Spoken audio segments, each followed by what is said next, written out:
നമസ്കാരം. പ്രവാസി മലയാളിയിലേക്ക് സ്വാഗതം.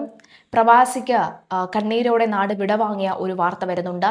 കൊലപാതകമാണ് അതിന് കാരണമാണെങ്കിലോ വളരെ നിസ്സാരവും. അറിയാം, പ്രവാസികൾ അറിഞ്ഞിരിക്കേണ്ട വളരെ പ്രധാനപ്പെട്ട വാർത്തകൾ. സർക്കാർ സേവനങ്ങളുടെ കാര്യക്ഷമത വർദ്ധിപ്പിക്കുന്നതിനും ജീവനക്കാരുടെ പ്രവർത്തനങ്ങൾക്ക് കൂടുതൽ സ്മാർട്ട് പിന്തുണ നൽകുന്നതിനുമായി ജനറേറ്റീവ് ആർട്ടിഫിഷ്യൽ ഇന്റലിജൻസ് സാങ്കേതികവിദ്യയെ അടിസ്ഥാനമാക്കിയുള്ള ഇക്കാമ GPT എന്ന ആഭ്യന്തര സ്മാർട്ട് സംഭാഷണ പ്ലാറ്റ്ഫോം GDRFA ദുബായ് അവതരിപ്പിച്ചു. ജനറൽ ഡയറക്ടറിന്റെ ഡിജിറ്റൽ സർവീസസ് സെക്ടറിന്റെ നേതൃത്വത്തിൽ വികസിപ്പിച്ച ഈ സംവിധാനം ജീവനക്കാർക്കായി പ്രത്യേകം രൂപകൽപ്പന ചെയ്ത ജനറേറ്റീവ് AI അധിഷ്ഠിതമായ ആദ്യ ആഭ്യന്തര പ്ലാറ്റ്ഫോമാണ്. ദുബായ് എമിറേറ്റിലെ വിവിധങ്ങളായ വിസ, ഇമിഗ്രേഷൻ സേവന നടപടികൾ കൈകാര്യം ചെയ്യുന്ന ഡിപ്പാർട്ട്മെന്റാണ് general directorate of identity and foreigners affairs അഥവാ GDRFA. ഡിജിറ്റൽ പരിവർത്തനത്തിന് കൂടുതൽ വേഗം നൽകുന്നതിനും ഭാവി സാങ്കേതിക വിദ്യകൾക്കായുള്ള സ്ഥാപനത്തിന്റെ സജ്ജത ശക്തിപ്പെടുത്തുന്നതിനും ഉള്ള ശ്രമങ്ങളുടെ ഭാഗമായാണ് ഇത് നടപ്പിലാക്കിയതെന്ന് അധികൃതർ അറിയിച്ചു. പൊതുജനങ്ങൾക്ക് സേവനം ചെയ്യുന്ന ജീവനക്കാർക്കും ഉദ്യോഗസ്ഥർക്കും അവരുടെ ദൈനംദിന ജോലികൾക്ക് കൂടുതൽ കാര്യക്ഷമമായി നിർവഹിക്കാൻ സഹായിക്കുന്ന നിരവധി സൗകര്യങ്ങൾ ഈ പ്ലാറ്റ്ഫോമിലുണ്ട്. വിവിധ വിഷയങ്ങളിലെ ചോദ്യങ്ങൾക്ക് മറുപടി നൽകുക, രേഖകളും ഉള്ളടക്കങ്ങളും തയ്യാറാക്കുകയും മെച്ചപ്പെടുത്തുകയും ചെയ്യുക, ദൈർഘ്യമേറിയ പ്രമാണങ്ങൾ സംഗ്രഹിക്കുക, പ്രധാന ആശയങ്ങൾ വേർതിരിച്ചെടുക്കുക, പുതിയ ആശയങ്ങളും രൂപരേഖകളും വികസിപ്പിക്കുക, സാങ്കേതിക നയപരമായ ഉള്ളടക്കങ്ങൾ ലളിതമാക്കുക, അറബിക്, ഇംഗ്ലീഷ് ദ്വിഭാഷ ഉള്ളടക്കങ്ങൾക്ക് പിന്തുണ നൽകുക തുടങ്ങി അനേകം സേവനങ്ങൾ ഇതിലൂടെ ലഭ്യമാകും. ഭാവി സാങ്കേതിക വിദ്യകൾ സ്വീകരിച്ച് സർക്കാർ പ്രവർത്തന രംഗത്തെ കൂടുതൽ കാര്യക്ഷമവും നവീനവുമാക്കാനുള്ള സ്ഥാപനത്തിന്റെ കാഴ്ചപ്പാടിന്റെ പ്രതിഫലനമാണ് ഇക്കാമ GPT എന്ന് ഡിജിറ്റൽ സർവീസസ് വിഭാഗം assistant director colonel Khalid bin Madiya Alfalasi പറഞ്ഞു. സാങ്കേതികവിദ്യ മനുഷ്യരെ മാറ്റിസ്ഥാപിക്കുന്നതിനല്ല, മറിച്ച് അവരുടെ കഴിവുകൾ കൂടുതൽ ശക്തിപ്പെടുത്തുന്നതിനാണ്. ജീവനക്കാരുടെ പ്രകടനവും ഉൽപാദനക്ഷമതയും ഉയർത്താൻ സഹായിക്കുന്ന സ്മാർട്ട് AI പരിഹാരങ്ങൾ സ്വീകരിക്കുന്നതിൽ ഞങ്ങൾ പ്രതിജ്ഞാബദ്ധരാണ് എന്നാണ് അദ്ദേഹം വ്യക്തമാക്കിയത്. ഏറ്റവും പുതിയ ജനറേറ്റീവ് AI സാങ്കേതിക വിദ്യകൾ പ്രയോജനപ്പെടുത്തി ആഭ്യന്തര പ്രവർത്തന അന്തരീക്ഷം മെച്ചപ്പെടുത്തുന്നതിനുള്ള GDRFAയുടെ തന്ത്രത്തിന്റെ ഭാഗമായാണ് പ്ലാറ്റ്ഫോം വികസിപ്പിച്ചതെന്ന് executive director of artificial intelligence colonel doctor Ghalib Abdullah Al Marri പറഞ്ഞു. വിവരങ്ങൾ വേഗത്തിൽ ലഭ്യമാക്കുകയും ജോലികൾ കൂടുതൽ കാര്യക്ഷമമായി പൂർത്തിയാക്കുകയും ജീവനക്കാരുടെ ദൈനംദിന പ്രവർത്തനങ്ങളുടെ ഗുണനിലവാരം ഉയർത്തുകയും ചെയ്യുകയെന്നതാണ് പ്ലാറ്റ്ഫോമിന്റെ പ്രധാന ലക്ഷ്യമെന്ന് അദ്ദേഹം കൂട്ടിച്ചേർത്തു. വിവര സുരക്ഷയുടെയും ഡേറ്റ സംരക്ഷണത്തിന്റെയും ഉയർന്ന മാനദണ്ഡങ്ങൾ പാലിച്ചാണ് ഇക്കാമ GPT വികസിപ്പിച്ചിരിക്കുന്നത് എന്നും ആർട്ടിഫിഷ്യൽ ഇന്റലിജൻസ് സാങ്കേതിക വിദ്യയുടെ സുരക്ഷിതവും ഉത്തരവാദിത്തപരവുമായ ഉപയോഗം ഇതിലൂടെ ഉറപ്പാക്കുന്നുവെന്നും അധികൃതർ വ്യക്തമാക്കി. സ്മാർട്ട് സംഭാഷണങ്ങൾ ആരംഭിക്കാനും മുൻ സംഭാഷണങ്ങളുടെ ചരിത്രം കൈകാര്യം ചെയ്യാനും പഴയ പ്രവർത്തനങ്ങളിലേക്ക് എളുപ്പത്തിൽ മടങ്ങിച്ചെല്ലാനും സഹായിക്കുന്ന സൗകര്യങ്ങളും പ്ലാറ്റ്ഫോമിലുണ്ട്. കൂടുതൽ കൃത്യവും ഫലപ്രദവുമായ മറുപടികൾ ലഭിക്കുന്നതിന് ആവശ്യങ്ങൾ വ്യക്തമായി അവതരിപ്പിക്കാൻ ഉപയോക്താക്കളെ സഹായിക്കുന്ന മാർഗനിർദ്ദേശങ്ങളും ഇതിന്റെ പ്രത്യേകതയാണ്.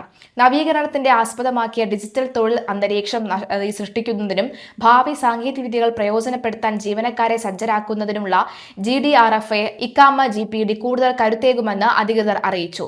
കൂടുതൽ കാര്യക്ഷമവും സുസജ്ജവും മനുഷ്യകേന്ദ്രവുമായ സർക്കാർ സേവനങ്ങളിലേക്കുള്ള യാത്രയിലെ സുപ്രധാന ചുവടുവയ്പ്പാണ് പുതിയ പ്ലാറ്റ്ഫോമിനെ വിലയിരുത്തുന്നതെന്ന് ജനറൽ ഡയറക്ടറേറ്റ് വിശദീകരിച്ചു. പശ്ചിമേഷ്യൻ സംഘർഷങ്ങളെ തുടർന്ന് താൽക്കാലികമായി നിർത്തിവെച്ച വ്യോമഗതാഗത പ്രവർത്തനങ്ങൾ കുവൈറ്റ് പുനരാരംഭിച്ചിട്ടുണ്ട്. US സൈനിക താവളങ്ങൾക്ക് നേരെ ഇറാന്റെ ശക്തമായ ആക്രമണം തുടരുന്ന സാഹചര്യത്തിലായിരുന്നു നേരത്തെ വ്യോമപാത അടച്ചിരുന്നത്. മുൻകരുതലുകൾ നടപടികൾ ലഘൂകരിച്ചതിന്റെ ഭാഗമായാണ് ഇപ്പോൾ പ്രവർത്തനം പുനരാരംഭിച്ചത് എന്ന് director general of civil aviation DGCA അറിയിച്ചു. അംഗീകൃത ഷെഡ്യൂളുകൾ അനുസരിച്ച് ഫ്ലൈറ്റ് സർവീസുകൾ വീണ്ടും തുടങ്ങിയെങ്കിലും സാഹചര്യങ്ങൾ സൂക്ഷ്മമായി നിരീക്ഷിക്കുകയാണ് എന്ന് DGCA വ്യക്തമാക്കി. പുതിയ സംഭവവികാസങ്ങൾ ഉണ്ടായാൽ ഉടനടി നടപടികൾ സ്വീകരിക്കുമെന്നും അധികൃതർ അറിയിച്ചിട്ടുണ്ട്. പുതിയ അപ്ഡേറ്റുകൾക്കായി ഔദ്യോഗിക വെബ്സൈറ്റുകൾ സന്ദർശിക്കാനും യാത്രക്കാർക്കും പൊതുജനങ്ങൾക്കുമായി നിർദ്ദേശമുണ്ട്. നേരത്തെ വ്യോമപാത താൽക്കാലികമായി അടച്ചിരുന്നു. ഇതിനെ തുടർന്ന് അനേകം വിമാനങ്ങൾ വഴിതിരിച്ചുവിട്ടതായി കുവൈറ്റ് സിവിൽ ഏവിയേഷൻ അതോറിറ്റി അറിയിച്ചിരുന്നു. കഴിഞ്ഞ ആഴ്ച കുവൈറ്റ് രാജ്യാന്തര വിമാനത്താവളത്തിന്റെ 1-ാം ടെർമിനലിലുണ്ടായ ഇറാന്റെ ഡ്രോൺ ആക്രമണത്തിൽ ഒരു ഇന്ത്യക്കാരൻ കൊല്ലപ്പെട്ടിരുന്നു. മലയാളികൾ ഉൾപ്പെടെ നിരവധി പേർക്ക് പരിക്കേൽക്കുകയും ചെയ്തിരുന്നു. പശ്ചിമേഷ്യൻ സംഘർഷം മലയാളികൾ ഉൾപ്പെടുന്ന ഇന്ത്യക്കാർക്ക് കടുത്ത പ്രതിസന്ധിയാണ് സൃഷ്ടിക്കുന്നത്. ഈ പ്രദേശങ്ങളിൽ ജോലി ചെയ്യുന്ന നിരവധി പ്രവാസികൾക്ക് നാട്ടിലെത്താനോ നാട്ടിൽ നിന്ന് തിരികെ ജോലിയിൽ പ്രവേശിക്കാനോ കഴിയാത്ത ഒരു സാഹചര്യമാണ് ഇപ്പോൾ ഉള്ളത്. അനേകം പേർ ജോലി നഷ്ടമാകുമോ എന്ന ആശങ്കയിലുമാണ് ഇപ്പോൾ നിൽക്കുന്നത്. സമൂഹ മാധ്യമങ്ങളിലെ തർക്കത്തെ തുടർന്നുണ്ടായ സംഘർഷത്തിൽ കൊല്ലപ്പെട്ട മലയാളി യുവാവിന്റെ മൃതദേഹം ഇന്ന് നാട്ടിലെത്തിച്ചു. കണ്ണൂർ സ്വദേശി ഇസ്മായിൽ ആണ് കൊല്ലപ്പെട്ടത്. ബന്ധുക്കളുടെയും സുഹൃത്തുക്കളുടെയും സാന്നിധ്യത്തിൽ ഇന്ന് ജന്മനാട്ടിൽ ഖബറടക്കം നടന്നു. ടിക്ടോക്കിലെ തർക്കത്തെ തുടർന്നുണ്ടായ സംഘർഷത്തിനിടെ ഈ മാസം 1-നാണ് ഇസ്മായിൽ കൊല്ലപ്പെട്ടത്. പ്രവാസ ലോകത്തെയും ജന്മനാടിനെയും ഒരുപോലെ ഞെട്ടിച്ച സംഭവത്തിൽ ഉൾപ്പെട്ട 5 മലയാളികളെ ഷാർജ പോലീസ് പിടികൂടിയിരുന്നു. ഏറെ നാളായി UAE-യിൽ ജോലി ചെയ്തു വരികയായിരുന്ന ഇസ്മായിലിന്റെ അപ്രതീക്ഷിത വിയോഗത്തിൽ കുടുംബവും സുഹൃത്തുക്കളും വലിയ വേദനയിലാണ്.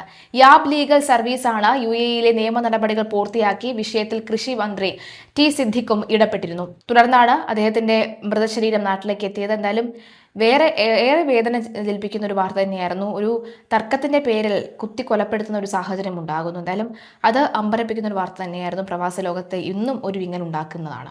ഷാർജയിലെ ഏറ്റവും തിരക്കേറിയ അൽത്താവൂൻ സ്ട്രീറ്റിൽ പുതിയ അടിപ്പാത നിർമ്മാണവുമായി അൽത്താവൂൻ ടണൽ വികസന പദ്ധതി എന്നാണ് അതിനെ പറയുന്നത്.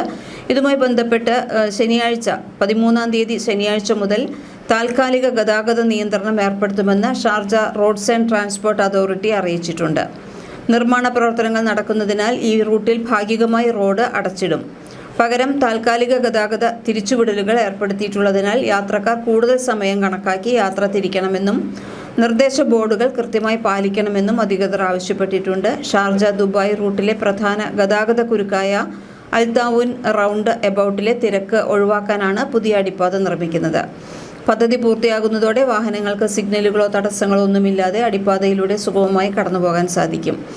ഇരു എമിറേറ്റുകൾക്കും ഇടയിൽ ദിവസേന യാത്ര ചെയ്യുന്ന ലക്ഷക്കണക്കിന് ആളുകളുടെ യാത്രാക്ലേശം പരിഹരിക്കാനും യാത്രാ സമയം കുറയ്ക്കാനും ഇത് സഹായിക്കും. അൽത്താവൂൻ, അൽനാഹ്ദ, അൽഖാൻ തുടങ്ങിയ ജനസാന്ദ്രതയേറിയ പ്രദേശങ്ങളെ ബന്ധിപ്പിക്കുന്ന പ്രധാന കവാടമായി ഇത് മാറും. അൽ ഇത്തിഹാദ് റോഡ്, അൽ നഹ്ദ, അൽഖാൻ, കോർണിഷ് തുടങ്ങിയ പ്രധാന റോഡുകളെല്ലാം ഈ ജംഗ്ഷനിലാണ് സംഗമിക്കുന്നത്. ഷാർജയിൽ താമസിച്ച് ദുബായിൽ ജോലി ചെയ്യുന്ന മലയാളികളടക്കം ഒട്ടേറെ പേർ ഈ വഴിയാണ് നിത്യവും സഞ്ചരിക്കുന്നത്. അതുകൊണ്ട് തന്നെ രാവിലെ 7 മുതൽ 9 വരെയുള്ള സമയങ്ങളിലും വൈകിട്ട് 5 മുതൽ 8 വരെയുള്ള സമയങ്ങളിലും വൻ ഗതാഗത കുരുക്കാണ് ഇവിടെ അനുഭവപ്പെടാറുള്ളത്. പുതിയ മാറ്റത്തോടെ ഈ മേഖലകളിലെ ഗതാഗതം കൂടുതൽ സുഗമമാകും. ഗതാഗത നിയന്ത്രണങ്ങളും ബദൽ മാർഗങ്ങളും നിർമ്മാണ പ്രവർത്തനങ്ങളുടെ ഭാഗമായി അൽ താവൂർ സ്ട്രീറ്റ് ഏർപ്പെടുത്തിയിട്ടുള്ള ബദൽ റൂട്ടുകൾ ഏതൊക്കെയാണ് എന്നറിയാം. ദുബായ് ഭാഗത്തേക്ക് പോകുന്നവർ ദുബായിലേക്കും അൽ നഹ്ദ പാലത്തിലേക്കും പോകുന്ന വാഹനങ്ങൾ അൽ കോർണിഷിൽ സ്ട്രീറ്റ് വഴി തിരിഞ്ഞു പോകണം. ഷാർജ ഭാഗത്തേക്ക് വരുന്നവർ അൽ നഹ്ദ പാലത്തിൽ നിന്ന് ഷാർജ ഭാഗത്തേക്ക് വരുന്ന വാഹനങ്ങൾ പുതുതായി വികസിപ്പിച്ച അൽ താവൂർ സ്ട്രീറ്റ് വഴി കടന്നു പോകണം. വർദ്ധിച്ചു വരുന്ന ജനസംഖ്യയ്ക്കും ഗതാഗത ആവശ്യങ്ങൾക്കും അനുസൃതമായി റോഡ് ശൃംഖല ആധുനീകരിക്കുന്നതിനുള്ള ഷാർജ സർക്കാർ ദീർഘകാല പദ്ധതികളുടെ ഭാഗമാണ് ഇത്. നിർമ്മാണ ഘട്ടത്തിൽ താൽക്കാലിക ബുദ്ധിമുട്ടുകൾ ഉണ്ടാകുമെങ്കിലും പദ്ധതി പൂർത്തിയാക്കുന്നതോടുകൂടി ഈ റൂട്ടിലെ ഗതാഗത കുരുക്കിന് സ്ഥിരമായ പരിഹാരമാകുമെന്ന് അധികൃതർ വ്യക്തമാക്കി. ഡ്രൈവർമാർ താൽക്കാലിക ഗതാഗത ക്രമീകരണങ്ങളോട് സഹകരിക്കണമെന്നും സുരക്ഷയ്ക്ക് മുൻഗണന നൽകണമെന്നും SRTA അഭ്യർത്ഥിച്ചു. ലോകകപ്പ് ഫുട്ബോൾ ആവേശം വാനോളമുയർത്തി യാത്രക്കാർക്ക് തത്സമയ സംപ്രേഷണവുമായി സൗദിയ. ആകാശത്തിരുന്ന് ലോകകപ്പ് മത്സരങ്ങൾ തത്സമയം കാണുന്നതിനായി ആഗോള സ്പോർട്സ് ഏജൻസിയായ IMG-യുമായി സൗദി എയർലൈൻസ് കരാറിൽ ഏർപ്പെട്ടിട്ടുണ്ട്. കായിക മത്സരങ്ങൾ തത്സമയം സംപ്രേഷണം ചെയ്യുന്ന പ്രമുഖ പ്ലാറ്റ്ഫോമായ സ്പോർട്സ് 24 വഴിയാണ് ഈ സേവനം ലഭ്യമാക്കുക. ഇതോടെ സൗദി അറേബ്യയിൽ ഈ ചരിത്ര നേട്ടം സ്വന്തമാക്കുന്ന ആദ്യ വിമാന കമ്പനിയായി സൗദിയ മാറിയിട്ടുണ്ട്. ലോകകപ്പ് മത്സരങ്ങൾ നടക്കുന്ന ജൂൺ 11 മുതൽ ജൂലൈ 19 വരെയുള്ള കാലയളവിൽ തെരഞ്ഞെടുത്ത വിമാനങ്ങളിലാണ് ഈ സൗകര്യം ഒരുക്കിയിട്ടുള്ളത്. അതിവേഗ ഇൻ്റർനെറ്റ് സൗകര്യമുള്ള വിമാനങ്ങളിൽ യാത്ര ചെയ്യുന്നവർക്ക് തങ്ങളുടെ വ്യക്തിഗത ഡിജിറ്റൽ ഉപകരണങ്ങൾ വഴി മത്സരങ്ങൾ തത്സമയം കാണാം. ലോകകപ്പിലെ സുപ്രധാന നിമിഷങ്ങൾ ആസ്വദിക്കുകയും ചെയ്യാം. ഡിജിറ്റൽ സാങ്കേതികവിദ്യകളിലെ നിക്ഷേപം യാത്രക്കാരുടെ അനുഭവങ്ങളെ കൂടുതൽ മനോഹരമാക്കുമെന്ന് സൗദിയുടെ head of guest experience Rosan ദിമിത്രോ വ്യക്തമാക്കി. അത്യാധുനിക കമ്മ്യൂണിക്കേഷൻ സാങ്കേതിക വിദ്യയും മികച്ച വിനോദ ഉപാധികളും ഒന്നിക്കുന്ന സൗദിയുടെ വിഷയ ഭാഗമായാണ് ഈ പങ്കാളിത്തമെന്ന് അദ്ദേഹം കൂട്ടിച്ചേർത്തു. ലോകകപ്പിന് പുറമെ കായിക പ്രേമികളായ യാത്രക്കാർക്കായി മറ്റ് പ്രമുഖ ആഗോള ടൂർണമെന്റുകളും ആകാശത്തിൽ കാണാൻ ഈ കരാറിലൂടെ സൗകര്യമൊരുങ്ങുന്നുണ്ട്. English Premier League, Wimbledon tennis, Formula 1 racing, ATP tour ചാമ്പ്യൻഷിപ്പുകൾ എന്നിവയാണ് ഇതോടെ കാണാനാവുക. നിലവിൽ സൗദി എയർലൈൻസ് ഫ്ലീറ്റിലെ 30-ലധികം വിമാനങ്ങളിൽ അതിവേഗ ഇന്റർനെറ്റ് സൗകര്യം ലഭ്യമാണ്. വരും ദിവസങ്ങൾ നിലവിലുള്ളതും പുതുതായി എത്തുന്നതുമായ കൂടുതൽ വിമാനങ്ങളിലേക്ക് ഈ വൈഫൈ സൗകര്യം ഘട്ടം ഘട്ടമായി വ്യാപിപ്പിക്കുമെന്നും എയർ അധികൃതർ അറിയിച്ചിട്ടുണ്ട്. മറ്റു വാർത്തകളുമായി അടുത്ത ദിവസം കാണാം. നമസ്കാരം.